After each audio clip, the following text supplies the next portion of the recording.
Arestado ang dalawang drug suspects sa ikinasang buy-bust operation ng Tagolan PNP at nakumpiska mula sa kanila ang mahigit 200,000 pisong halaga ng shabu sa Tagolan, Misamis Oriental.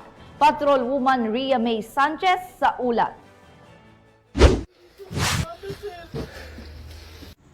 Mahigit 272,000 halaga ng shabu ang nakumpiska sa isang manicurista at ng kanyang live-in partner sa ikinasang buy-bust operation ng mga operatiba ng Taguluan Municipal Police Station sa Zone 5 Barangay na Tumulan, Taguluan, Misamis Oriental. Dito lamang ika-23 ng Marso taong kasalukuyan. Kinilala ni Police Major Renz Marion Danao Cirano, Chief ng Taguluan Municipal Police Station, ang dalawang drug suspect na sina alias Sweat, 46 anyos, at si alias Ondo, 24 anyos, cellphone technician, na pawang mga residente ng Sihayon, Santa Cruz, Taguluan, Misamis Oriental.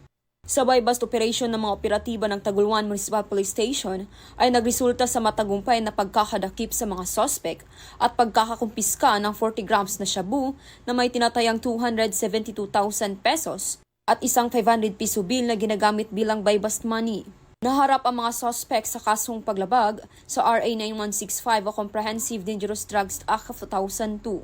Let us embrace our mission with renewed passion and unwavering dedication. The work we do is vital to the safety and well-being of our fellow citizens. Let us all work with integrity, discipline, and commitment to service. Together, we can make Northern Mindanao a safer and more secure place. Mula dito sa Northern Mindanao, ako ang inyong Police News Network Correspondent, Patrolwoman Rhea May Sanchez, alagad ng batas, tagataguyod ng Balitang Pulis.